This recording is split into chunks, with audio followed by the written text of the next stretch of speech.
Can you tell us more in depth about Mumzworld, like how it started being the CTO position? It's been a long journey. I'm very old. Today, I run technology at Mumzworld. How you maintain thousands of SKUs? I have an amazing team of really talented people. It's very hard to motivate people. I absolutely agree with you on that part. But I'm not sure. There would be some team that would be running 24/7 or rotational based. I would want to discover. I would want to see people using it. How many countries you currently operate at? It's time to move to where the growth is, so I made the move to Dubai. Are there any kind of special practices that you would follow to motivate people? Drop the jargon. No one cares.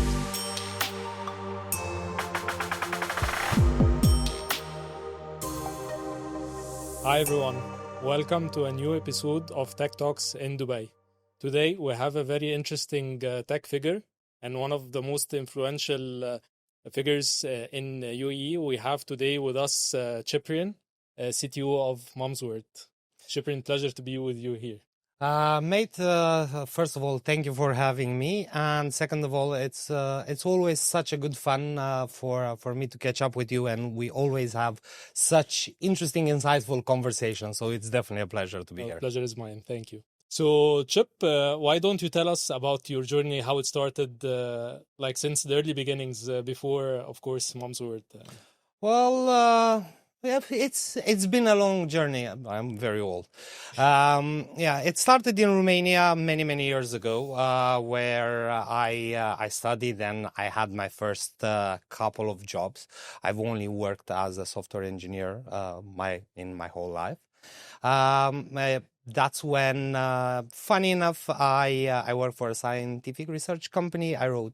I co-authored the book and built a lot of cool software. Back then, unfortunately or fortunately, it was a mixture of C++, VB.NET, FoxPro, for the old people out there that had the opportunity to play with such databases. That was when, during which year? The early 2000s. Okay. And after a couple of years of working in Romania, I decided to aim for the skies, and I moved to London together with my wife, and lived there for a bit over 8 years. I think London is the place where I became a true professional. I've learned about ownership. It left a big imprint, and so many of my mentors and so many of my grown-up friends live there. And then I realized that it's time to move to where the growth is. So 8 years ago, made the move to Dubai. Here, I've had the pleasure to work with a lot of amazing people in quite a few enterprises, but also in quite a few startups. I had the opportunity to collaborate with a couple of VC funds. I've started helping Arthur, a good friend of mine, growing one of the most influential meetups of the region. And today I run technology at Mumzworld. Interesting, very interesting. So, can you tell us more in depth about Mumzworld, like how it started being the CTO position? I know that you started, you mentioned 2023. How were things back then? And I can imagine there were lots of challenges in the early days. Well, you know what? There's always going to be challenges, and when you come in with a fresh eye, it's really easy to spot, hey, I would have done it better, right? Without necessarily having the context. But I think Mumzworld was in a decent shape, but there were a lot of opportunities. However, like a madman that I am, I joined in November. It's not something that I would recommend to the faint That's of heart. That's on spot of the Black Friday. Yes. You don't join a e-commerce company in the month with the highest revenue of the year. However, I love a challenge, and I have an amazing team of really talented people. And the first November went well, and every other November since went better. But it was really, I think, what I found the most interesting was how much power reframing a situation could bring, because if you want to search for problems, you're going to find a lot of problems in this life, at work, at home, in relationships with friends. If you try to find opportunities and you go for a 80-20, 90-10 or 99-1 approach, you manage to move the needle significantly where it matters, and actually you get to enjoy it. Because I don't think anyone wants to take on their shoulders, oh my God, we have these problems. Every company has problems. Microsoft has problems. Google has problems. Absolutely. But I think it's just a matter of prioritizing like which problems that would have the highest impact and work on it accordingly. And I had the pleasure to work with the founders, both Mona and Lina, and just to understand what Mumzworld stands for, what's the mission behind this startup that 11 years ago was founded, and that today is one of the biggest in the niche that they operate in. That vision and what they stand behind, and together with the executive team and of course my amazing tech people, we managed to create a solid roadmap, and we prefer flexibility, so we tackled what would bring the most impact. And I think, like, not to pat myself on the back or my team, but I'm very proud of them. We did really well. In the 2 years that I've been working together with them, they never cease to surprise me. Very interesting. And how many companies or how many countries you currently operate at? We ship worldwide, and I'll tell you a funny story. We did since you can order from anywhere as long as you pay for the delivery. Regardless if you're in the US, you're in Russia, or you're in China, we're gonna ship there. We had quite a few deliveries in Q1 of this year from the Nordic countries in Europe, and we had several orders from Canada as well around February, which was really surprising for us. Interesting. And they get fulfilled from here to yes. From the UAE to everywhere in the world, in this case. Very, very interesting. Well, let's dive deeper into the tech stack side. So I know that you have been running Magento. Can you shed some lights about the tech stack that you have been following? Yes. So here at Mumzworld, our core e-commerce is built on top of open source Magento. We run a decoupled front end. We, of course, which is our own. We have our own apps. In terms of, we build a lot of things in house. We have a lot of platforms that are built in house that give us like the secret sauce. However, if I would speak about languages, we do PHP, we do Node.js, we do Python, we do now a little bit of Golang on the back end. On the front end, we do various flavors of JavaScript, Next.js or Vanilla React, and a few others. Quite comprehensive tech stack. I can imagine there are very kind of hybrid tech talents from different skill set that would exist. I've been blessed enough to work with quite a few amazing individuals, and we do believe in the right tool for the right job. And as long as the team has the knowledge to support it, and as long as it doesn't get in the way of us moving fast, we're never going to write assembler. But as long as it doesn't get in the way and the team has the knowledge, I'm always for it. Great. So actually, I was going to ask you about Magento. Like, how is it is treating you so far? Is it scaling that well as you're seeing the volumes and the number of transactions incoming, or? I think maybe other people are better than us at just scaling vanilla Magento, or maybe other people run simpler businesses. Yeah, but they don't witness the volumes that you are. But we found a hybrid approach working the best, where we have certain services that are built from the ground up that allow us to offer our customers an amazing experience. Well, For example, a lot of our customers do not realize the following thing up until they decide to use other platforms for what. So transitioning into either searching or browsing by category and then going to a product details page or interacting with our cart on Mumzworld is seamless. A lot of the times it feels like it never loads, and people get used to good things quickly and they forget about how things were, and just comparison or whenever our customers interact with other platforms, that's when they appreciate it more. And this is powered by modern technologies, decoupling the things that make sense to decouple. If I would have a magic wand, would I want to run a custom platform end to end? Yes. Can I do it today? Not really, because yeah. but the question would be like, if you were to start an e-com right now from the beginning, like, would you have the luxury to invest pretty much?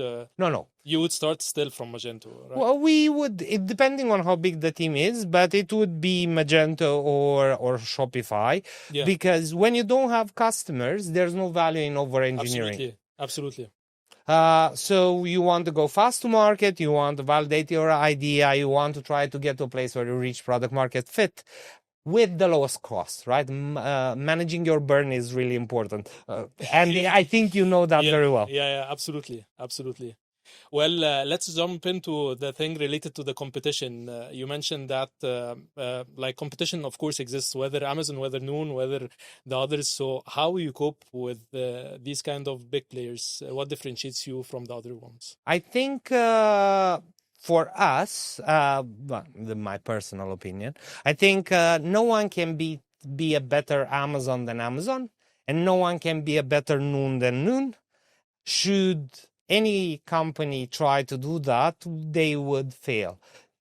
We try to keep our identity alive, understand our customers, and serve them. We are a vertical player, and we focus on experience and novelty and curation, which can be managed our scale, but it's exponentially harder to manage it at Amazon.com scale. The human touch and the soul and the character that Mumzworld has. The journey itself, like, and the experience that one would go through in order to purchase, and even small little things, because we serve families. So and you have kids. You imagine a situation where you just put your. I'm not saying that our competitors do that, but imagine the situation. Imagine you just put your kid to sleep after struggling for 45 minutes and someone rings the doorbell. Yeah. Right? That would be a really bad experience for a first-time shopper if you're a parent, right? And I don't think that's going to incentivize you to interact more with that company. That's one of the many examples where, like, we as a company, we actually care. So we're not going to ring the doorbell when your kid sleeps. We build a relationship with you to understand your preferences, which horizontal marketplaces usually don't focus on that, right? You can be specialized or you can be jack of all trades, right? I don't think I'm yet to meet someone that does both. Well, let's jump into the tech confessions. So the cash on delivery problem, I'm sure that as you are having like your products across different countries, if we exclude the UAE, of course, a great majority of the transactions are targeted into the cash on delivery, while the others are digital transactions. And of course, we all know like what the digital transactions are solving for. So throughout my life, I've been a big believer of avoiding cash on delivery, just because refunds are a challenge for you as a customer. Things can happen and they're hard to track for you as a customer, but also for you as a business, you need to deal with the logistics of collecting a wad of cash, carrying it around and reconciling it at the end of the day. For us, we have been working actively to minimize the volume of cash on delivery in two ways. First of all, for all cash on delivery orders, we offer the ability to customers to pay to the delivery person through a POS. Okay. So maybe you're not comfortable of sharing your card details on a digital platform, or maybe in certain territories your card doesn't work for e-commerce transactions because your bank is still stuck in the 1970s. It can be either situation, but we offer our customers the ability to pay with the card. Also, we have tailored our experience in a way where our customers would be offered the option for quick, simple, and safe payments ahead of getting to a place where they would resort to cash on delivery. Yeah. And we have amazing payment processing partners. Well, we also work with you guys, right? That enable us to offer our customers a very safe, convenient, secure way to either use their credit cards or Apple Pay or Tabi or Tamara or whatever other payment method they can imagine. Which is more convenient, easier to trace, faster to refund. It's just a win-win for everyone. Yeah, absolutely. On a side note, we're actually relaunching the soft POS solution, which enables the couriers actually to do the card-based transactions on the phone. So this is something that we can discuss about in a later conversation. We will definitely do so. No, but it just makes sense. And up until we reached out and actually talked to these customers, we didn't realize that there are certain types of cards in certain territories that you can't use online. They're blocked for e-commerce. And actually, there is something that has to do with the psychology of the customer, where they would want to feel the product first before kind of giving you the money. And then this is something that is coming from the legacy psychology of the customers, but it's a true fact. Yeah, companies like you guys that are homegrown, that have expanded in the region and are doing it right, are part of a wave that are reinforcing the behavior of it is safe online. We are on your side, and collaborating with merchants like ourselves. Absolutely. So going into Saudi and the other countries that you operate at, so what would be some kind of a challenge that is specific to a certain country, where something that has to do with the compliance, something that has to do with a major customization, where you had to tweak your product to cater for that specific market? There are so many things. I have a million examples, but I think I know exactly which one I should go towards. The advantage of being in the market that we're in and in the MENAP region is that things move fast and regulations move fast. That's a big upside. Also, it can be a decent challenge because overnight you could find that there are certain things that you need to change, and having a good relationship with the authorities in every country that you operate helps a lot. And funny enough, in this part of the world, they tend to be way faster and more cooperative and less bureaucratic than in many other parts, which is good. But for example, I don't know, collecting specific informations to import products in a country where regulations can change, different invoicing regulations. There are many things that could change, and this means that this quarter we need to make happen ABC, and we just roll up our sleeves and do it. So, Chip, what would be an interesting hack that you've implemented recently that would fundamentally change a major problem that you had before or so? I would let's say recently in the last 2 years, as we were revamping part of how we deal with payments in the region. For a long time, we had only one address, which served both as delivery and billing address. Okay. And this would not work in the West because the car that you use that's associated with you is different from the shipment address, and it may yes. fail the acceptance ratio kind of Well, checks. that's not a challenge here. So Yeah. we did not necessarily have to have a billing address for a while, just because it wasn't a blocker. We got that sorted just because we wanted to accept foreign cards, but it worked for a decent amount of time, and it removed a big roadblock for us. So moving on into the technical debates. So first thing, build versus buy strategy. I have a build versus buy versus rent strategy. Versus rent. Interesting. Okay. Yes, because if you're trying to validate the concept, then I think you should rent, because it's low commitment and it proves a point. And then if it makes sense, then you go ahead and buy it, or you go ahead and build it. Okay, so by rent, you mean like adopting the solution as a SaaS model, no commitments, like 1 or 2, 3 years or so, just Or very 6 months. yeah. Okay, just a SaaS. Interesting.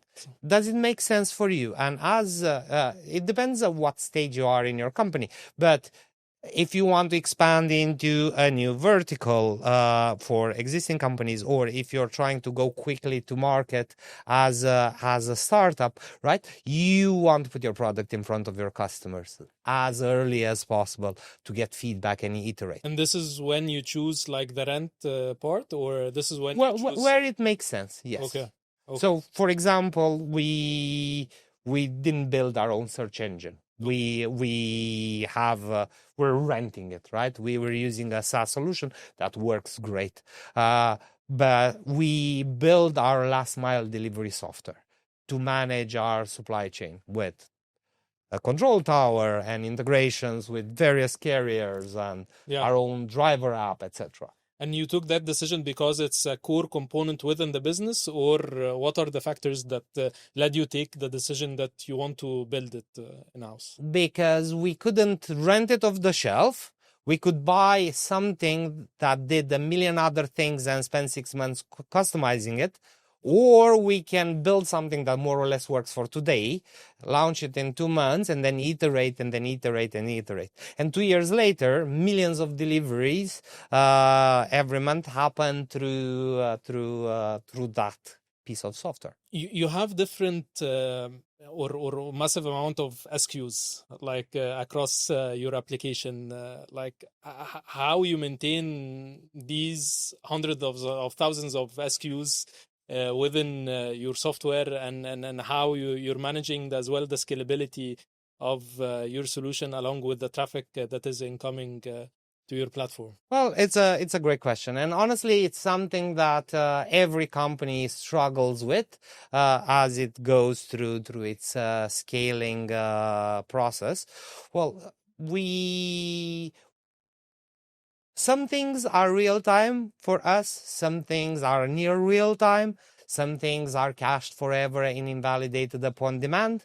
And this all these stars need to align all the time for us to offer an amazing experience to our customers. Of course, if it can go wrong, it will go wrong, and it goes wrong for everyone now and then. But we're doing our best to do that. In terms of the tech stack, I'm a strong believer in queues and parallel processing and caching at the edge, and making sure that we request informations that are potentially updated when they could potentially be updated, rather than just hammering our servers with for things that are most likely gonna be updated every quarter. And what about the system observability? Is there a kind of preferable solution to it? I know our friend Arthur is listening already. Yes. So Mumzworld is using Grafana.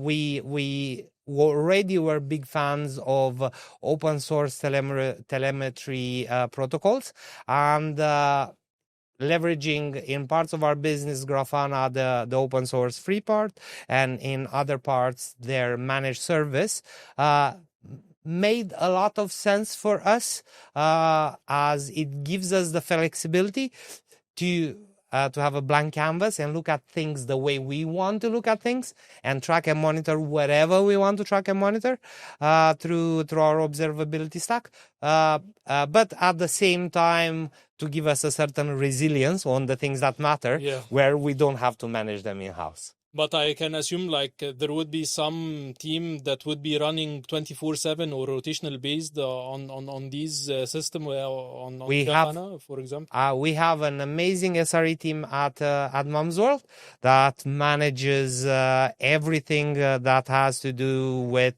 our infrastructure, with scalability, with observability, and we're. I'm yet to be in a situation where we didn't manage to we didn't manage to control the blast radius of our choices. So let's discuss about the mobile channel. My understanding is that you're using the React Native, right? As your main tech stack over there. What's the decision behind it, or versus, for example, building it natively? Is this something, let's say, that was taken in terms of decision before, or this is something that is recent? What's the pros and cons? So for us, first of all, we have an amazing set of new apps for Mumzworld, and they're relatively new. We took a choice of migrating from a native iOS app and a native Android app to Expo React Native. Why did this make sense for us? As it empowered our engineering teams to have a exponentially bigger velocity. This doesn't mean that we're not still building some native modules and creating bridges where they're needed. However, right now the teams feel like they have superpowers. The ecosystem has matured a lot on the React Native side of things, and performance-wise, for any of your viewers, try Mumzworld. You're gonna see definitely a platform that's faster than any other e-commerce platform that you ever interacted with. Don't take my word for it. Try it. Interesting. So regarding the migration itself, how was it? Was it hectic, like migrating from the native to the React Native, or how long did it take? We are not fans of big bang approaches, so we started with Android, rolled it out to employees. Once we were happy, we rolled it out to 1% of the users and scaled it up from 1% to 100% of the users over a month. Once with pauses and some weeks progressing faster and some weeks progressing slower, but it was more or less a month to roll out Android to all our customers. Once that was done, we took a similar approach in terms of rolling out our iOS app to our customers. However, Apple doesn't let you control the granularity to say 1% today, 2% tomorrow, so on and so forth. But you can create the phased plan and pause it whenever you want. So we took a similar approach for Apple, and on the App Store, we spent 5 weeks to roll it out from 0% to 100% of the users. No one enjoyed running parallel systems. Yeah. However, it was relatively smooth for us. It was planned better. It was planned well. This is why. So let's discuss regarding the regional expansion. First of all, do you have an expansion playbook where whenever you want to tackle, let's say, a specific country or a specific region, there would be certain checklist that you would go after? I know that you can ship your product worldwide everywhere, but I mean, in case you want to fulfill the product from this country. Operating locally versus shipping globally, I agree with you. There are different challenges. In terms of does Mumzworld as a company have a playbook of launching new countries? We do. In terms of does technology have a playbook of launching new countries? We do. I think it's something that's like a living document. However, for now, within 2025 and 2026, for us, the priority is to to empower our customers in the territories where we operate, make their lives better. Because there's so many parents out there, and there's so many moms that do so many amazing things, and it's so much more than a full-time job. And I guess sometimes they don't necessarily get all the credit they should. So we right now are focusing on helping the people in the territories we operate. Great. And I guess there is a vertical expansion that you're going after within each and every country that you operate at. You've mentioned previously some interesting new features, so maybe you can tell us more about those new products or new features. Sure thing. So we, of course, like any company, we're trying to acquire more market share in every territory that we operate in. However, we are very customer centric, so we spend a lot of time with customers in our office or on Google Chat calls to understand their challenges. Actually, yesterday we launched something that we call Mum Services, sneakily to our customers without any marketing, just to try to empower parents and give them back their time. And I will not spend time advertising it, but where does it come from? We talk to our customers, and a good example is what we were talking about earlier with car seats, where your little one has an accident in your car seat, and you can use a sofa cleaning company, or you can try to do it yourself, but you do not know exactly what's going to happen, how it is going to happen. So this is one of the example of the services that Mumzworld started offering last night to our customers only in Dubai So for it's now. Exclusive actually news Yes. on TechTalks here. Yes, we haven't shared it yet with the world, but you can see it on the app. Yeah. Perfect, amazing. And so the services is one thing where whether babysitting, whether cleaning, whether any and how are the charges going? Like, is it sort of recurrent or one time? Since we just went to market right now with a select group of with only one city, we will allow our customers to do one-off payments with a target of post November Okay. to roll out subscriptions to the services that should have subscriptions. Yeah. Well, this is very interesting service. I personally, I would want to have it, but in Egypt. So my next question would be: are there any plans specifically for Egypt for you to operate at, or currently not at the moment? I think as of today, our focus is to empower the customers in the countries we operate in, because there's so many things that we can do. Okay. Being a parent is hard, you know. Yeah. Okay. So let's jump into the speed round. So this is where you have two options. You can pick one of them. So first is microservices versus monolithic. Which one you would prefer? Services. Okay. Any reason or any kind of thoughts why you would choose the microservice over the monolithic? When it burns, I don't want all of it to burn. I'm fine with one thing burning, but if the whole thing burns, it's exponentially harder to recover. React Native versus native mobile apps. I guess you mentioned it already, React Native. In our industry, I guess maybe if you're doing some sort of 3D rendering, spatial something, maybe native would help you more. But in between React Native and whatever native code that we need to write to accomplish certain things, we can. It just offers the best of both worlds for us. Yeah, absolutely. So between the adopting the in-house AI models to build something like the AI recommendation models versus getting it as a third party, which would you prefer? Today, we use external services for recommendations. We use AI in-house for various things to augment people's capacity. Will it happen in the future? I think we should have a chat in a couple of weeks and see what else will go live. Okay, interesting.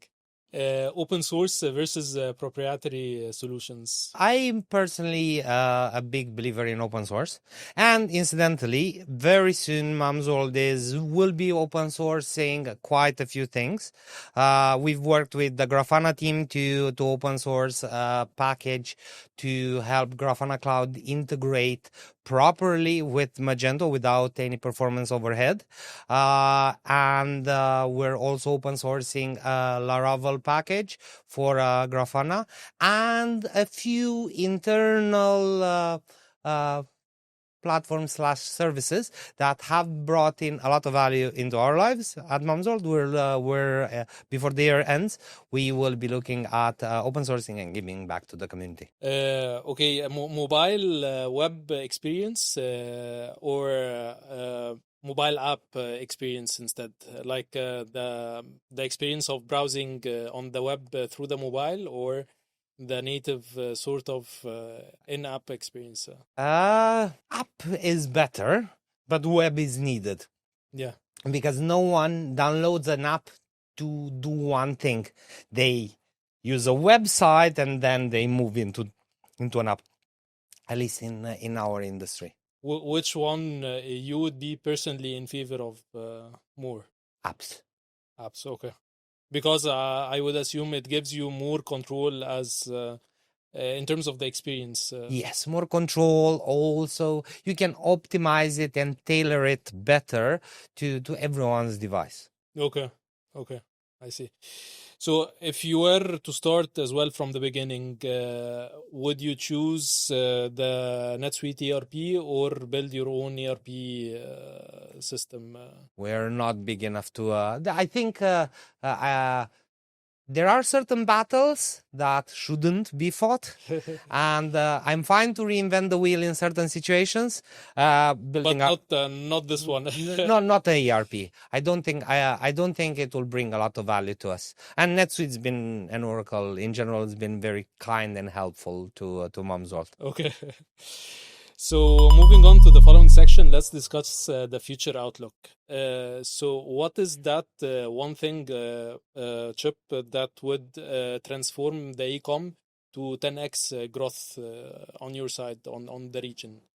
Well, I think, like we were talking about earlier, if OpenAI and ChatGPT open to the region the ability to instantly check out on within ChatGPT, that would be a new revenue channel, and also something that is in line with people's trends nowadays as users move away from search engines to LLMs that they treat as a personal assistant and or sometimes as a friend. Yeah. So do you think actually this would be some sort of another channel or alternative channel, or this is the evolution of the mobile apps, like just what happened between 2010 to 2022? Where the mobile scene was dominating the channel landscape, and before that there is the desktop. So do you think it would be just another kind of channel, or? I think I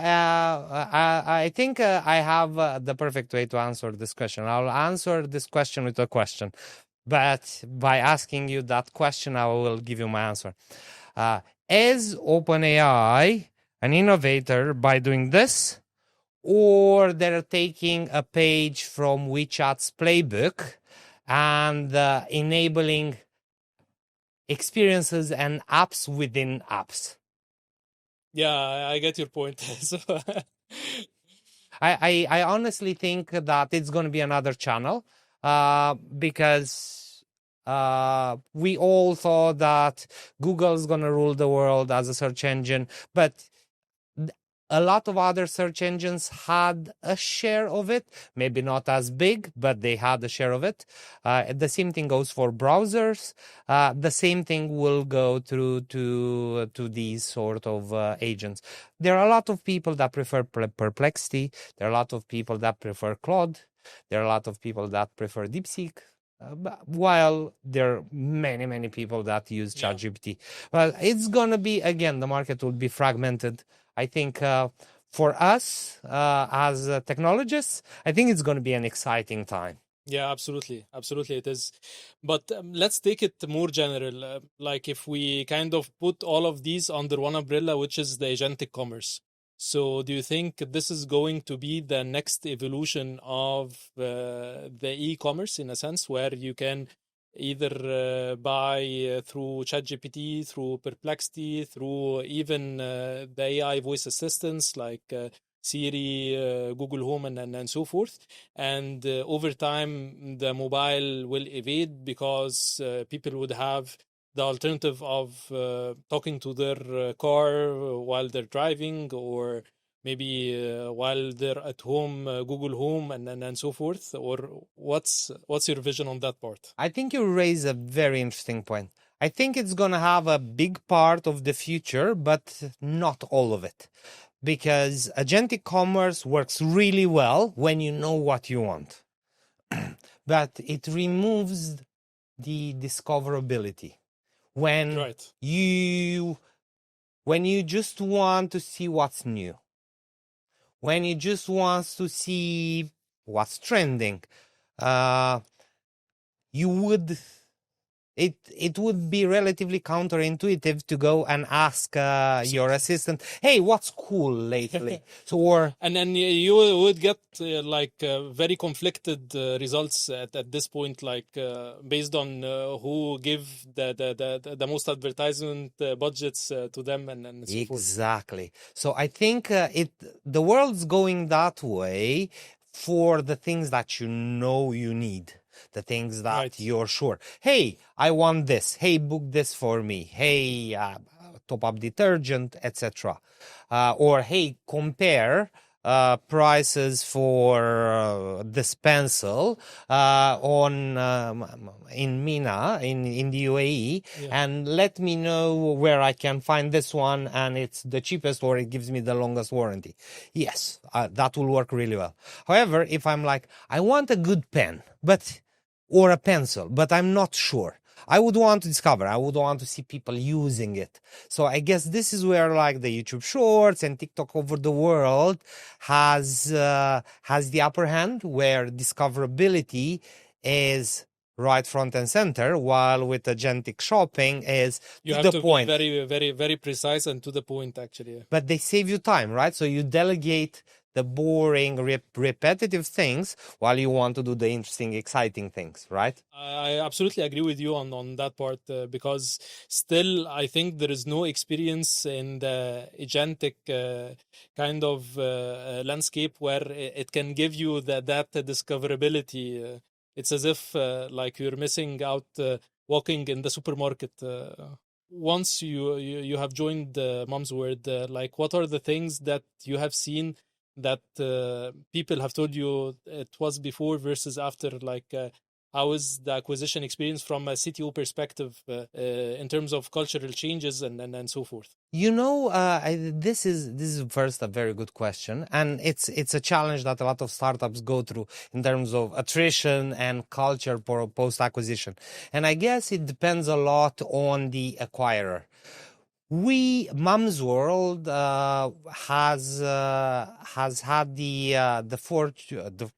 has been fortunate to join forces with an amazing group that has been very supportive, that puts humans first.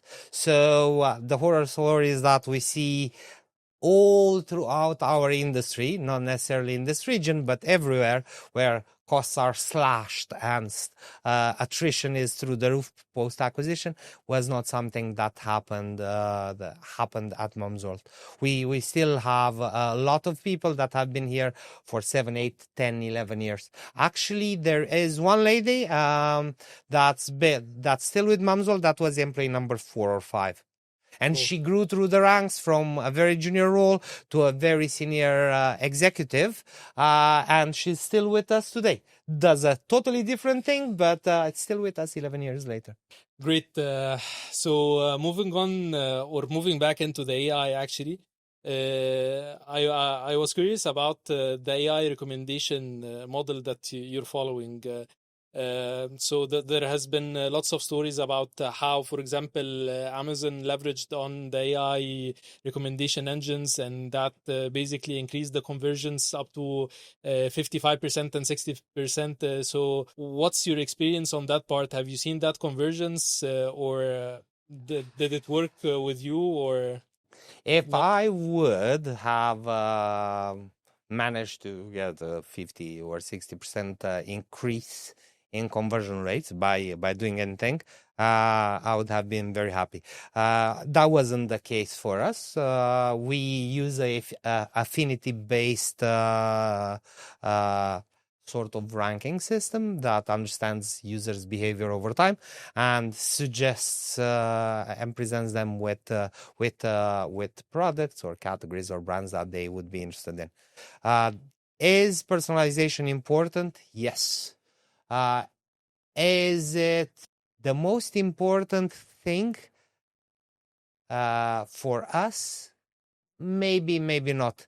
It depends a lot. How do you call personalization? Creating a custom curated collection for moms to be, or for before your kid goes on solids, is something that a human is better at tailoring than a system. But the blend of both, humans with AI are definitely better than humans without AI. Yeah, okay. So regarding the voice shopping, do you believe at it? Do you see it as well as part of, let's say, the agentic commerce as well, or? We tried it. We had earlier in the year a small A/B test to enable our customers to talk to our search. Some of them interacted with it. Right now, it's not a thing that is live. Will we decide to revisit it? I think this works well together with agentic shopping or conversational shopping, let's call it, and I think we should revisit it in a couple of weeks and see what happens. Moving on to the VR or the augmented reality thing. First of all, do you believe in that landscape? Do you see like based on the investments that are happening, whether locally, regionally, or even globally, and what the FANG companies as well do on their platforms through the Oculus and the Apple product and so forth? Do you think that this is maybe a medium or even a long-term thing to consider when it comes to the e-com shopping, or this is something that is coming from a science fiction? It is possible. So, for example, it depends what type of shop you are. If I would be selling a lot of furniture, the try it in your living room feature, where you could put a 3D object within the space to understand, to visualize. Yeah. Okay. It matters a lot. Just because you want to understand if it fits, you want to understand how it would look like, you want to understand how it feels, right? Because you can always measure it, but understanding how it feels, it's a very subjective seeing is believing sort of situation. It's in terms of mixed reality or augmented reality. I think it's a matter of affordability. It's like the PC, in my opinion, it's like the PC was 30 years ago. if you would pay average salaries to get a gadget, maybe back in the day it was a computer, now it's a VR headset. Maybe it's not going to be as widespread as if you pay half of a minimum salary. So as it becomes more affordable and or more portable, I think there's going to be a lot more adoption.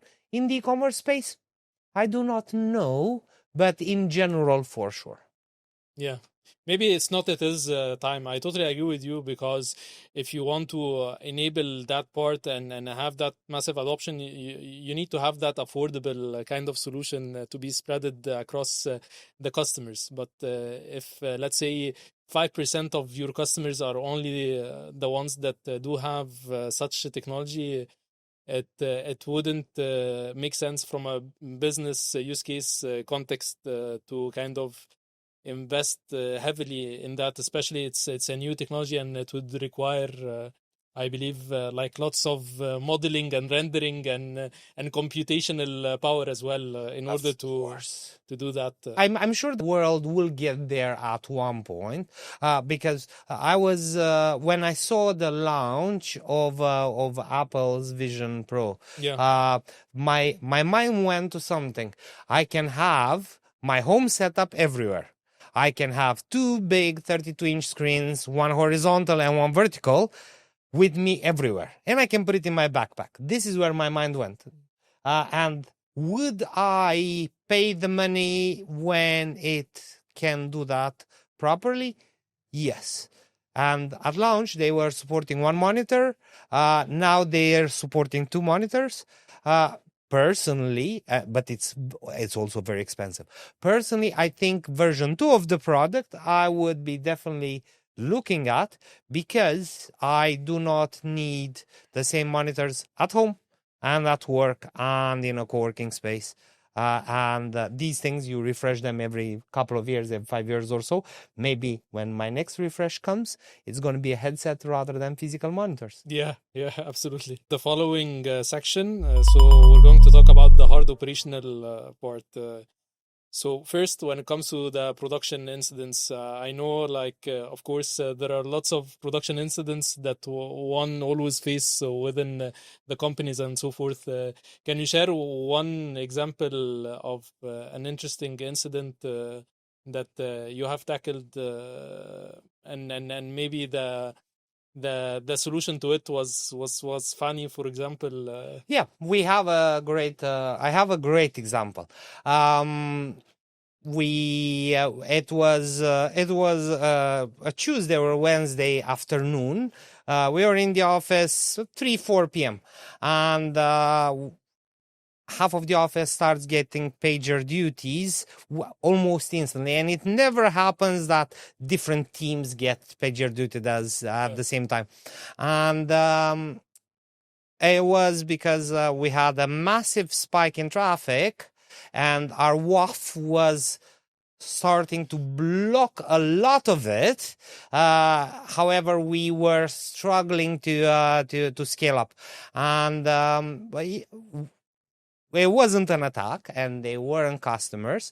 We had someone from the internship program that we were running back then that was working on a cache warming script sent from within our infrastructure, which meant that it didn't, the request not coming from the outside, skipped one level of protection, which meant that we had to scale in a lot. It was like 300x over a 15 minutes period, because we were warming up the cache for like 50,000 pages at a time. And we did like 500,000 pages within a couple of minutes, and alarms were everywhere. And of course, your mind goes to bad, There is bad an actors. there is an external attack. There is an APT.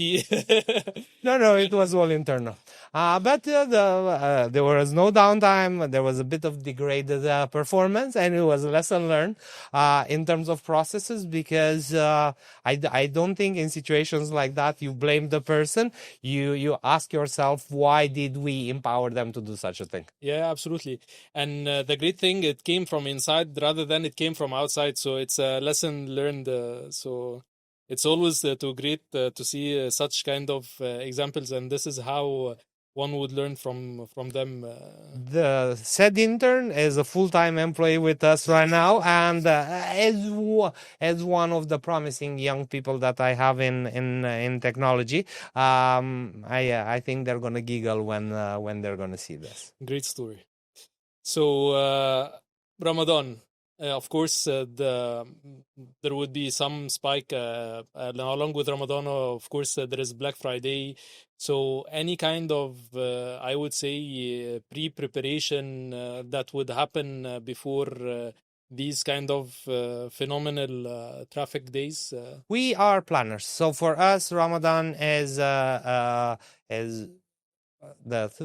we have 3-4 weeks of peak traffic and high volume during Ramadan, not the whole not for the whole period, but also throughout November and the first week of December are very big for us. I am a planner. I believe in a clear schedule list. We do exercises, we do drills of what to do when, because personally, I believe that people don't raise to the occasion. People sing to their training.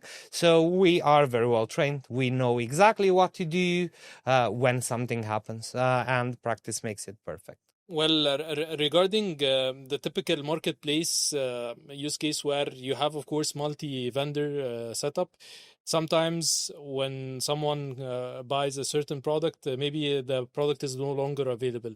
So how the team manages the freshness of the data, or the data is always up to date, and so whether from the operational side and from the technical side as well. So that's a very good question. From a technical perspective, I think no. Let me start with operations because first of all, we have an amazing operations team, and they manage our warehouse. Our FCs, our dark stores, and first mile and last mile amazingly. From a technology perspective, we move data within the Mumzworld world using an internal platform/system. It's called Backbone. And Backbone is a platform that we build in-house with the sole purpose of having a very, very easy way to move data from point A to point B and translate it so they speak the same language. It is like Kafka, for example, or Kafka is really, really big. Okay. And Kafka is a behemoth where you need to have a team that will manage it. Okay. So imagine having 1,000 mini Kafkas. Okay. That do one task very, very well, and you can manage them all from a control tower. Okay. Built in-house, it understands all our services, it understands all our flaws, all the things that we do very well, and it can granularly achieve data movement from A to B in the time that it needs to be moved, regardless if it needs to be scheduled or real-time or near real-time, etc. Perfect. Great. So moving into the engineering culture and the team. First of all, what's your hiring strategy? How you attract great talents in your team? Well, I think great people attract great people. I have an amazing team, so we hire a lot through referrals. We hire a lot of people that are active in the community and that build cool things. I think there's no like a silver bullet on how you find great people, but usually people that do very well with us are people that are curious, that ask questions, that love absorbing responsibilities, and have a strong sense of ownership, where whatever they touch, it becomes theirs, and they're going to take care of it, and they're going to make sure that it moves in the right direction, it's fostered, it's cleaned, it's fed well, and it thrives. Okay. Well, let's suppose, Chip, that you have two options for a specific vacancy. One that would be super senior, and it does have the right skill set, and another one that is less senior or maybe even a junior, but it does have a pretty much يعني touchable energy, where you feel the sense of ownership from him on day zero. So, which would you be in favor of? It depends in which part of the business. If you build a core banking system, you're not going to build it with people that learn how to do it From scratch. Yeah. But for example, I'll give you an example. In 2023, in December, I had a couple of interns. One of the interns stood out. They were self-taught, so they didn't study computer science. They used to be a math teacher. And they joined us on the front end side of things, and they were with us for 3 months. And through December, they shipped like a beast. And if I fast forward to today, they are someone that have almost 2 years of commercial experience, and you could rely on them on core things. So this individual worked on our new checkout, was one of the individuals that worked on checkout 2.0 that we launched in the first half of the year, and they were trusted with such a critical part of our system just because of who they are. Yeah. I relate pretty much this discussion, because from our side as well at PayMob, there are lots of interesting and great talents that are coming from different backgrounds. So we have doctors, for example, dentist that recently joined us, Omar Abul Makarim, that is doing really well, and we have some folks as well from law that are into cybersecurity. We have some folks as well from the tech support that dive deep into the engineering and now became senior software engineers. So it's very interesting to see all of these examples, with the right motivation and the right persistence. You don't need to kind of be very good during the university time or so. Just a matter of passion, and then you learn the skill set. I completely agree with you. I guess not everyone has the same starting point, but for sure everyone can have a very similar finish line. And it's very hard to motivate people. It's really easy to empower motivated people and just open doors for them and help them thrive. Yeah. Actually, on that point, are there any kind of special practices that you would follow to motivate people or and retain them, from the culture side on the tech? I don't know if they're special. We do most of the things that everyone does. On the HR side, you mean, or? Within our department, within technology, we allow people to work on the things that they're interested in. A lot of my people used to complain in the past that they're pigeonholed into this person is X and they do only X, but they would like to also work a little bit on the app, and they would want to understand how route optimization for deliveries works. And we created a way for people every quarter to rotate in different parts of technology should they desire to give it a try.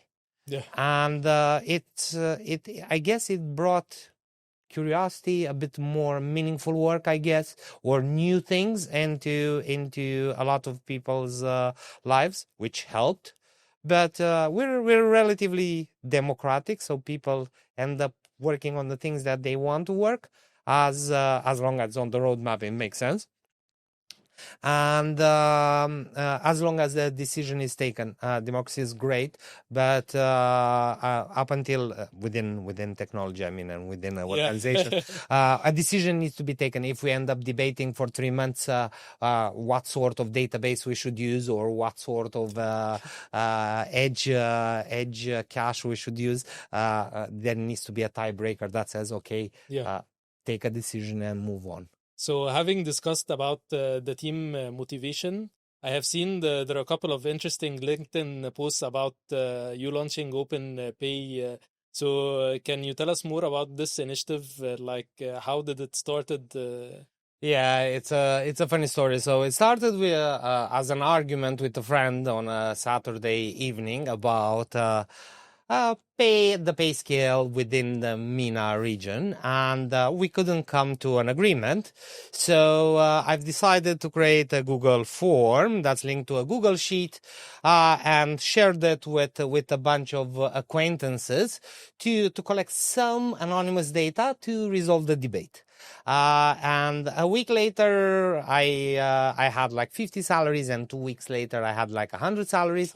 So then I said, you know what? I should add a couple of charts, and I added them, and then I had people saying, hey, but this is just for software engineers. It would be good if I would have product managers. And I kept growing that Google form and Google Sheet up until it had 7 career tracks and maybe 300 salaries. And wow, in no time. Yeah, in a couple of months. And people quite a few times shared it back to me to tell me, hey, have you seen this? At which point I said... and they didn't know that you okay. At which point I said, you know what? Nowadays we have Cursor.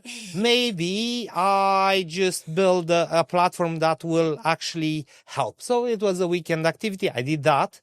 Again, shared it on LinkedIn a couple of times. In the meantime, grew to almost 1,000 salaries. And actually, funny story.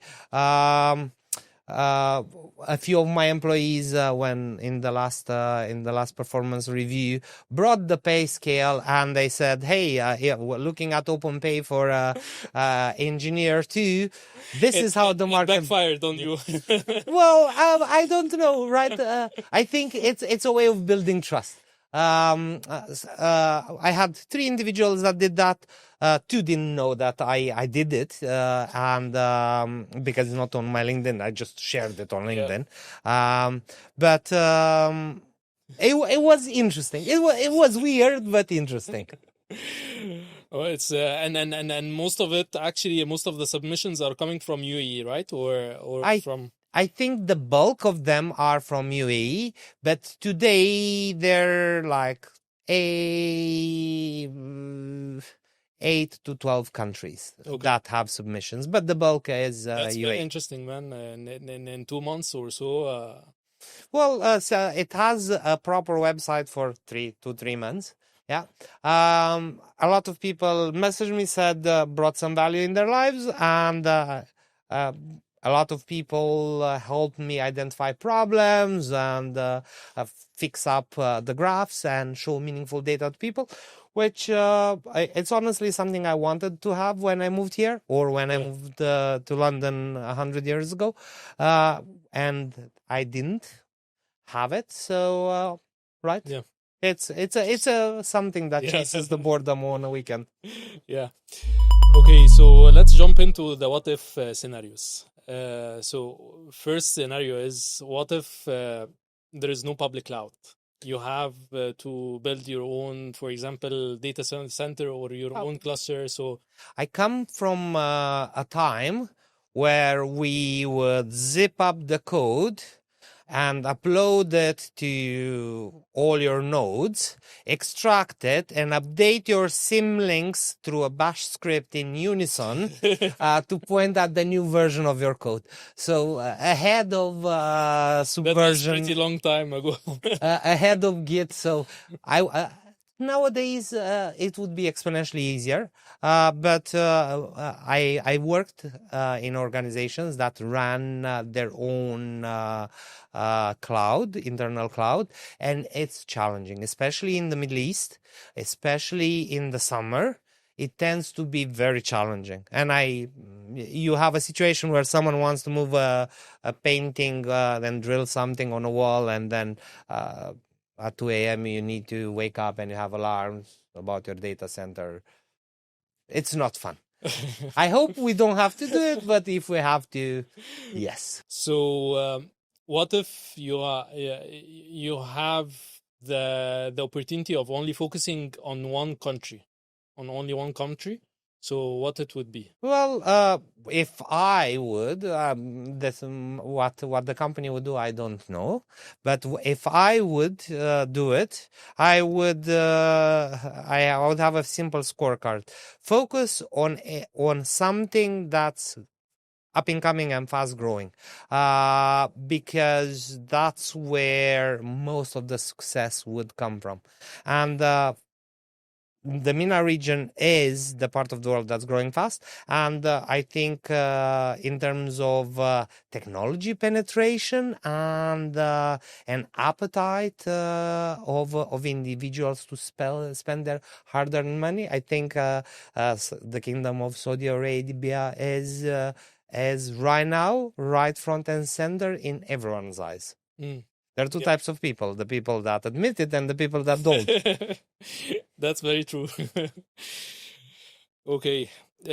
What if Amazon focused on launching, for example, a new category, which is Amazon Baby? Do you still see it as something that would be of direct competition, or nothing will change for us? If Amazon would create a category called Amazon Baby, they would sell the products that they already sell, because they sell a lot of products. Okay.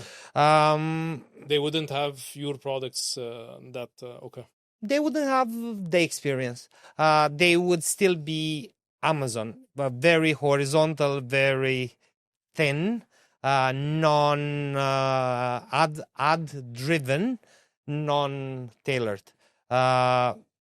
If you go and if you're looking at buying something that you don't know about, it's hard to take a decision on Amazon. Every product has 10,000 reviews, mostly positive. You choose between 4.5 and 4.8 stars. Yeah.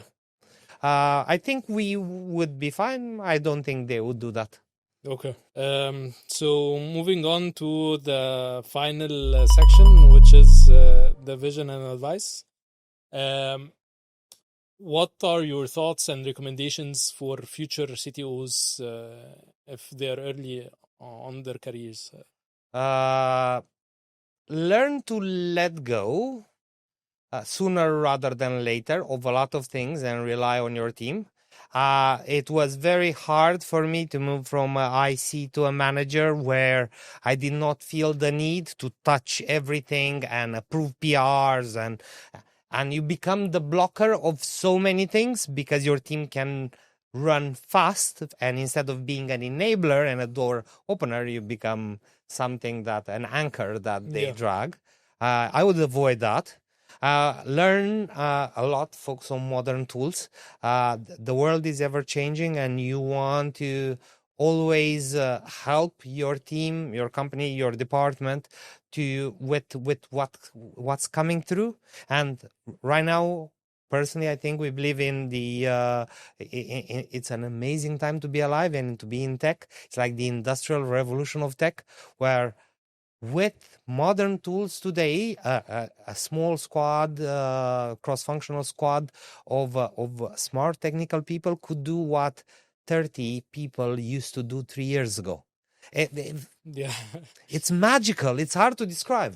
Yeah, there is that current challenge ongoing, which is how to build a 1 billion dollar valuation company through a single person. I don't think there is anyone that cracked it yet, but maybe Maybe 5 people, not maybe one. It would be a very lonely path. someone from the tech side, someone from as a CEO, someone from the marketing side. To distribute the tasks, and also building anything, it's hard and it can feel so lonely. Absolutely. The psychology itself, it plays a big part. It's not about the execution itself, but rather how to support each other mentally as well. Yeah, I agree. And I think we are in a place where we can build a lot of things. And with great power comes great responsibility. I think in the near future, there's going to be a lot of sloppy code, just because now we can generate a lot of useless code by choice, if we don't create workflows. So this is what I meant. Understanding modern tools, trying to build a workflow for yourself, bringing your team in and collaborating and trying to build a workflow that works for your team, for your company, to give everyone superpowers and to unblock them to achieve amazing things.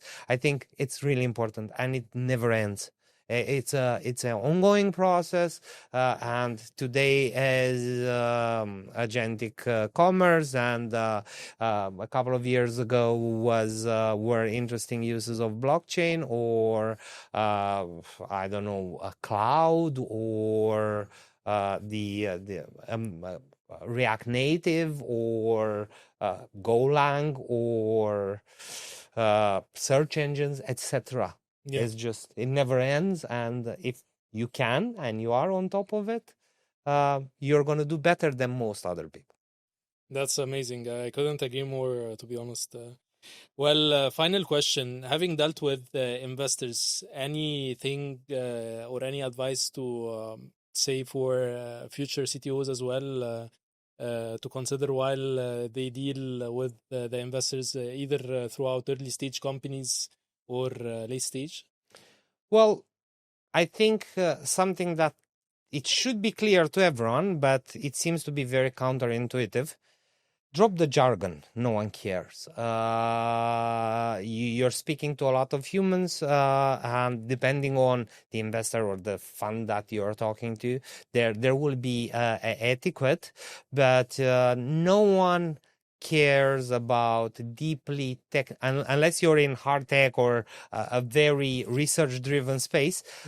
Write it like you're writing it for someone that doesn't know what you're talking about. Explain things and articulate things in a clear manner that your friends that are not in technology will understand. You will be surprised how far away you get to, and be to the point. I think this is the second biggest one. It's not something that I'm necessarily very good at, but being to the point is important. Pyramid Principle by Barbara Minto, amazing book. It's been written, I think, in 1987, still applies great today. Interesting, very interesting. Chip, thank you so much for this. It was a lovely discussion, hearing from you, your experience, and your interesting journey. And we had a real pleasure today. Thank you so much. Thank you so much for inviting me, and mate, it's always a pleasure to catch up with you whenever you're in town, and we always have such insightful conversations. Just this time, it happened that it was recorded. Absolutely. But I truly enjoyed it, and it's always a pleasure to meet friends and to meet partners, because we also work together to a certain degree. So absolutely. Oh, it's a real pleasure. Pleasure is mine, Chip. Thank you so much. Thank you.